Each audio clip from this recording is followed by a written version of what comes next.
हकीम खां सूर जो मुस्लिम समाज से थे उन्होंने साथ दिया। भीलों ने और हकीम खां सूर ने साथ नहीं दिया होता तो हल्दी घाटी का इतिहास क्या होता, क्या होता? यह सवाल करना पड़ेगा, यह समझना पड़ेगा। इससे आगे बढ़ते हैं। 1544 में सुमेलगिरी का युद्ध हुआ, उसमें अभी हमारे भीलों ने साथ दिया था। खानवा के युद्ध में भी हमारे भीलों ने साथ दिया और हसन का मेवाती ने भी साथ दिया। खानवा के युद्ध में हसन का मेवाती और भीलों ने भी साथ दिया। उससे आगे बढ़ते थे 1178 में मोहम्मद गोरी जो भारत में आया था तो सिरोही में जो युद्ध हुआ आबू के पास, उसमें भी हमारे भीलों ने साथ दिया था। उससे आगे बढ़ो, आज सोमनाथ की बात करो। सोमनाथ में आपका क्या नाम था? गुहिल, नाम दिमाग से हमीर गुहिल, उसको भी हमारे भील गणवीर, क्या नाम था उसका? वेगड़ा भील ने साथ दिया था। पहले वेगड़ा भील मरा, तब जाकर के हमीर गोहिल मरा। तब तक उसकी सुरक्षा करते रहे, जब तक अंतिम सांस तक एक बैग भील नहीं मरा तब तक। उससे आगे बढ़ते हो, जब कासिम आया था 712 ईस्वी में, तब भी हमारे पूर्वजों ने साथ दिया था। हमने जो भी आक्रमणकारी बाहर से आया, सदा यहां के शासक वर्ग का साथ दिया। लेकिन तुमने हमारे साथ क्या किया, ये अब कोई रोक नहीं सकता और भंवरलाल परमार को तो रोका ही नहीं जा सकता। क्यों नहीं रोका जा सकता? मेरे से 7 पीढ़ी मेरे पहले मेरे बाप ने अपने सुराता पाल के एक आदमी को बचाने के लिए, गमेती के परिवार को बचाने के लिए, मारो मातो लई लो लेकिन केड़ा रात में सुड़ी दो उनके जी, अपना माथा बलिदान कर दिया। लेकिन पाल सुराता के गमेती का बीज जिसका नाम केला रात था, उसको बचा लिया। उसी केला रात के 3 या 4 पीढ़ी बाद वाला रात नाम का गमेती हुआ। उस वाला रात के घर में ही गोविंद गुरु को शरण दिया था पाल सुराता के लोगों ने। यह बात हमें जानना पड़ेगा। तो संत गोविंद गुरु महाराज का जो विचार है वो आगे बढ़ा है, उसको सभी लोग नमन करते हैं। तो आप लोगों को बेरसा, बांसिया और सुराता के त्याग बलिदान को कभी भूलना नहीं चाहिए। हम उस विरासत के लोग हैं। तुम क्या समझाओगे हमको? उस डीएनए के बच्चे हैं हम, उस पाल के बच्चे हैं हम। कई लोग हमारा विरोध करते हैं। ऐसे वर्ण संकरों को मैं कहना चाहता हूं, थोड़ा सा अपने बाप दादाओं का इतिहास समझो और इतिहास समझ करके बात करो। यह कार्रवाई ऐसे खड़ा नहीं हो गया।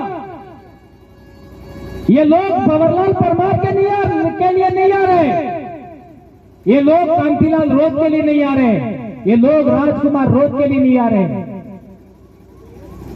ये लोग अन्य दूसरे साथी उनके लिए नहीं आ रहे।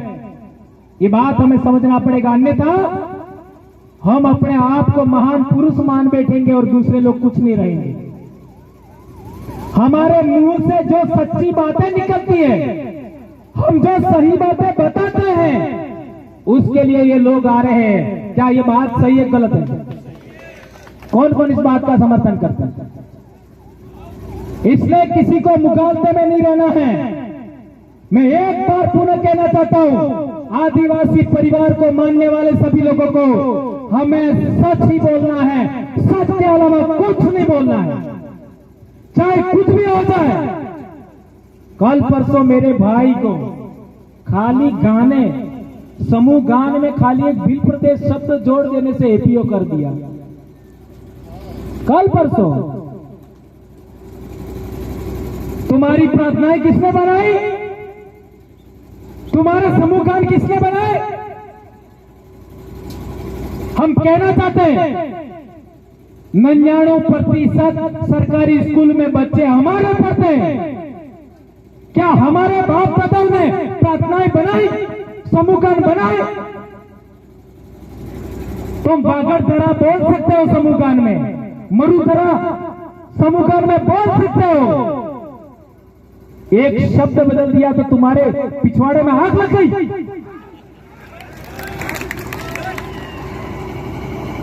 इसलिए कहना चाहता हूं, हम वो लोग हैं जिसने एक आदमी को बचाने के लिए सर कटा दिया। आज की तारीख में तो लाखों भंवरलाल परमार है, क्या तोड़ लोगे? जाओ जो करना करो।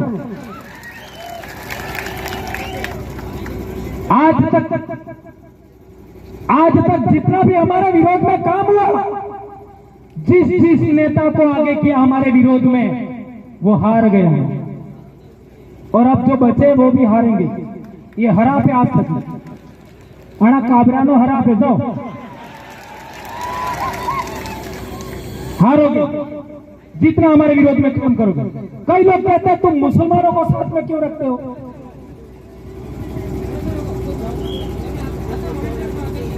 मैं उनको आज जवाब देना चाहता हूं। मुसलमानों ने आरक्षण का कभी विरोध किया? बताओ, एक आदमी खड़ा होकर बताओ, मुसलमानों ने कभी आरक्षण का विरोध किया? आरक्षण का विरोध करता कौन है? फिर कह रहे मत बोलो है? क्या मुसलमान की तीन आंखें है क्या? है? क्या मुसलमान इंसान नहीं है क्या? बिल प्रदेश में मुसलमानों को लाया कौन?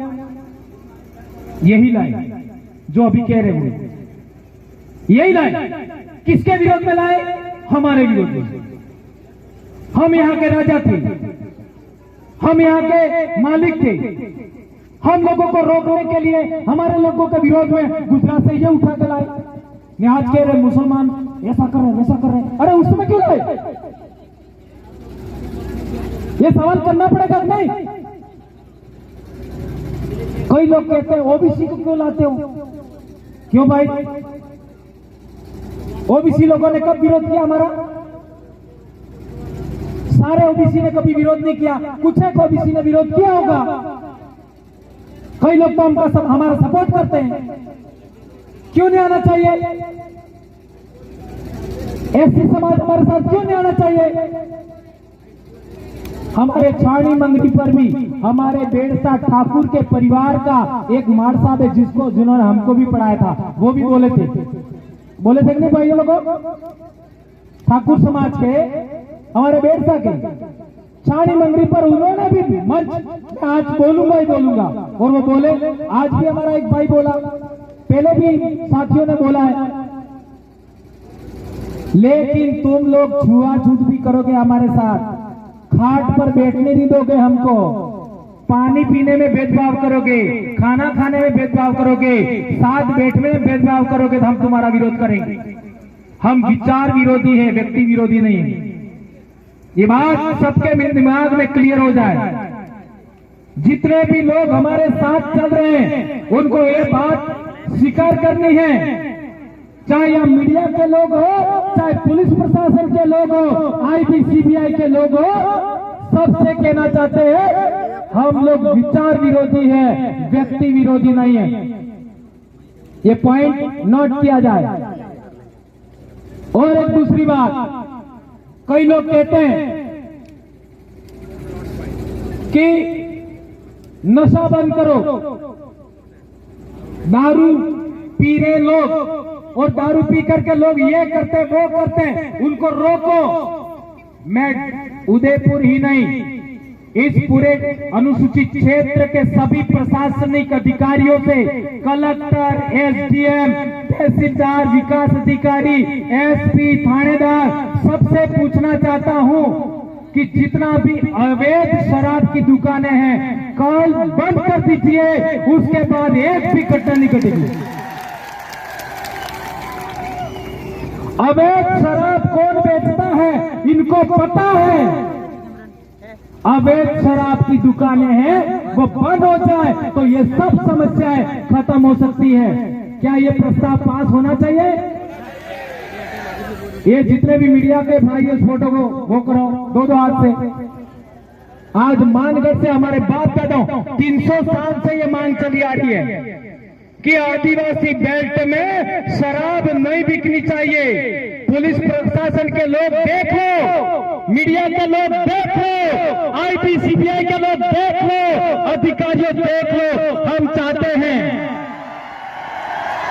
आदिवासी बेल्ट में एक बोतल दारू नहीं बिकनी चाहिए। ये प्रस्ताव पास होना चाहिए आज के दिन में। 300 साल की हमारी मांग है।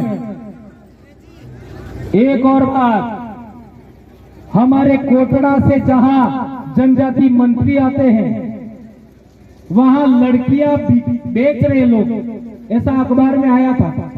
सही है गलत है? तो ये लड़कियां बिक रही है, उसका कारण क्या है? लड़के भी बिक रहे हैं, मानव तस्करी हो रही है। ये भाई रमेश भाई कह रहे पेट में भी बिक रहा है। ये बच्चे मानव तस्करी हो रही है। तुमने 75 साल में क्या किया ये हम पूछना चाहते हैं। इंसान बिक रहे हैं, बेटियां बिक रही है, बेटे बिक रहे हैं, मानव तस्करी हो रही है। तुमने क्या किया आज तक बताओ? तुम बजट की बात करते हो, बजट कौन खाता हमको पता नहीं है क्या? पिछले 2 साल पहले आपका उदयपुर में एक बड़ी अधिकारी ने जनजाति बजट का क्या किया था पता नहीं सबको? अखबार में छप के आया था, मध्य प्रदेश में भी छप के आया, ये हमको पता है। ये रोकना चाहिए। अनुसूचित क्षेत्र की जमीन सरकार भी नहीं खरीद सकती, ये सुप्रीम कोर्ट का जजमेंट है। गैर आदिवासी नहीं खरीद सकता, ये सुप्रीम कोर्ट का जमीन है। ये गुजरात में केवड़िया में सारे आदिवासियों की जमीन ले ली, वो किसके आधार पर ली? किस कानून के तहत ली?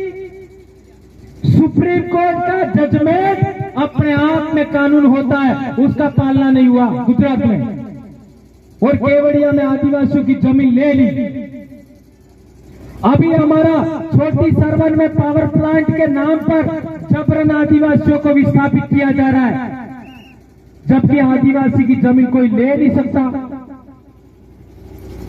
तो यह उल्लंघन क्यों हो रहा है, यह पूछने का अधिकार नहीं है क्या हमको? अभी केला मेला और दाता वनखंड की जमीन पीपलखुट की सोने की खदान की नीलामी करने वाले।